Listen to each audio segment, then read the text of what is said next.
보러 갔다고 보도되는데 이에 대해서 어떻게 보시는지 궁금합니다. 또 이처럼 계속 부정선거 이야기를 꺼내는 게 결국에는 선거 불복으로 이어지는 게 아니냐는 우려가 있는데 이에 대해서는 어떻게 대응하실 생각인지 궁금합니다. 그 선거 시스템으로 본인이 선거에 이겼는데 부정선거라고 하면 어떻게 되는 겁니까? 잘 이해가 안 되네요. 네, 다음 질문. MBC 김상훈인데요.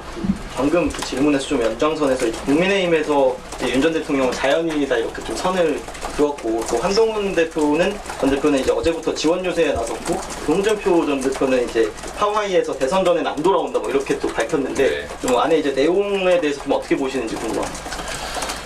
제가 2월 16일에 100일 안에 국민의힘이 윤석열 대통령을 부인할 것이다 라고 했는데 실제 그렇게 됐죠. 앞으로 더 강력하게 부인하겠죠. 그러나 그거는 겉보기에 국민들 보시라고 하는 허언이고 실제로는 깊이 연관되어 있고 탈당하면서도 응원하면서 나갔지 않습니까? 결국은 뭐 여전히 일심동체라고 보여집니다. 그리고 조만간 국민의힘이 아마 큰절하면서 이제 석고대제, 국민 사죄 쇼를 하게 될 텐데 국민들이 그런데 속을 만큼 정치 의식 수준이 낮지 않다. 국민들을 진지하게 존중할 필요가 있다는 말씀을 충고로 드립니다. 네, 질문 있으실까요? 네. 저 연합뉴스 홍준석입니다. 오늘 반려동물 관련 정책 발표를 해주셨는데 거기서 이제 유기 문제 그리고 반려인과 비반려인 간의 갈등을 언급을 해주셨는데 현재 우리 사회에 있는 그런 유형의 문제 중에 대표적인 것이 길고양이 문제가 있는데 좀 관련해서 어떻게 보고 계신지 제가 성남시에서 처음으로 반려동물 놀이터를 만들 때 해당 지역 인근의 주민들이 엄청나게 반발했던 기억이 있습니다.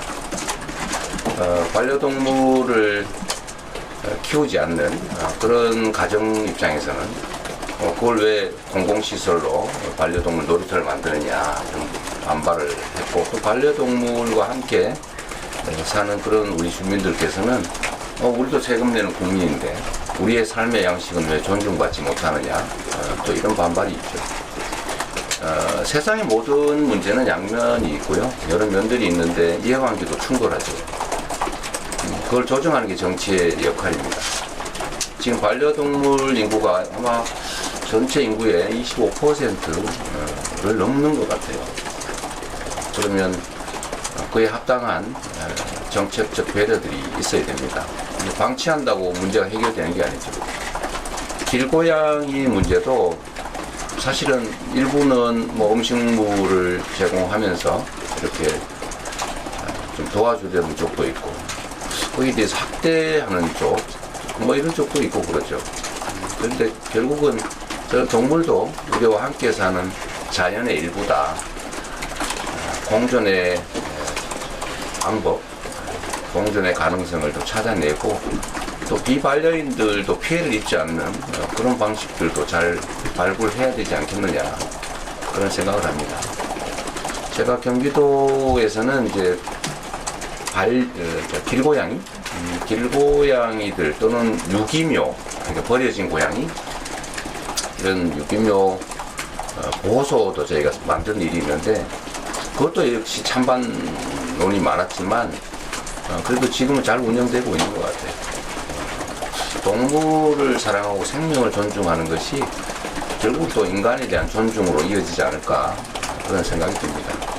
동물 학대는 결국 인간성 상실로 이어질 수도 있는 것이다. 그런 면에서 함께 사는 세상에는 우리 동물들도 포함되는 게 좋겠다는 생각을 저는 하고 있습니다. 네, 여기까지 하면 될 것 같습니다. 좀 하라고 그러세요? 네. 후보의 저 MBN 표선우입니다. 반려동물 공약 관련해서 표준수가제 도입 말씀하셨는데 사실 이거는 지금까지 있어 왔는데 수익의 반발이 커서 도입이 안 됐던 거잖아요. 이 부분 어떻게 해결하실지 여쭙고 싶고요. 그리고 어제 이창수 서울중앙지검장이랑 조상우 4차장이 자의를 표명했는데 이게 김건희 여사 재수사를 회피하기 위한 거다라는 의혹이 있어서요. 이건 어떻게 생각하실지요? 반려동물, 그 동물 진료 수가 표준 제도, 다시 할게요. 표준 진료 수가 제도 도입은 사실 우리 반려인들이 매우 갈망하는 제도입니다. 그런데 이게 정부가 강제하기는 또 쉽지가 않죠.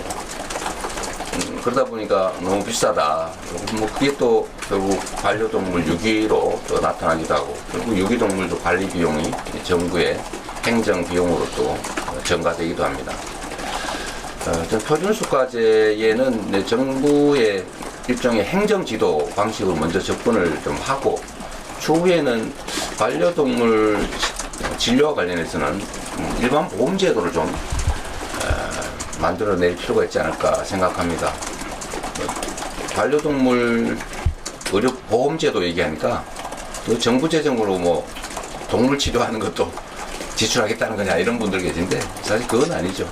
제도를 만드는 것이니까 똑같은 입장에 있는 사람들이 똑같은 위험을 나눠 갖는 거니까요. 그런 제도도 설계해서 그야말로 좀 건전한, 그리고 좀 뭐라 그럴까, 생명을 존중하는 그런 동물 보호 문화, 그런 걸 좀 만들어가면 좋겠습니다. 동물도 함께 행복한 그런 세상이면 더 좋지 않을까 그렇게 생각합니다. 서울지검장과 차장의 뭐 사태는 본인들의 결단이니까 특별히 제가 코멘트할 것은 없고, 다만 굳이 지적하자면 법을 집행하는 검찰이라고 하는 국가기관을 맡고 있으면 거기에 공정성이라고 하는 게 가장 큰 덕목이고 사명인데, 현저하게 공정성을 훼손하고 정치적으로 편향된 검찰권 행사에 대해서는 사퇴를 하더라도 책임을 면할 수 없다라는 점을 좀 지적하고 싶습니다. 네, 여기까지. 네, 마지막으로 받을게요. 저부까지 합시다. 조선일보의 박상디라고 합니다. 어제 박찬대 원내대표님께서 이제 입조심 이렇게 약간 경계주의보도 내리셨고, 또 이제 뭐 부자뭉조심 선거라는 뭐 약간 얘기도 하는데, 이렇게 수세적인 선거 전략 약간 이런 얘기가 많이 있는데, 이준석 뭐 후보 같은 경우는 천재축구 선거다 뭐 약간 이렇게 말씀하셨는데, 이런 부분에 대해서 어떻게 생각하시는지 궁금하고, 하나 더는 이번 주 토론회는 혹시 지난번 토론회와 이렇게 비슷한 기조로 가시는지, 아니면 조금 약간 전략을 달리하시는지 그 부분도 좀 알고 싶습니다. 토론회는 아직도 시간이 많이 남아서 좀 천천히 생각해 보기로 하고, 토론회에 임하는 기본적인 자세는 국민들께 진지하고 성실하게 우리의 정책을 설명드린다, 이런 입장입니다.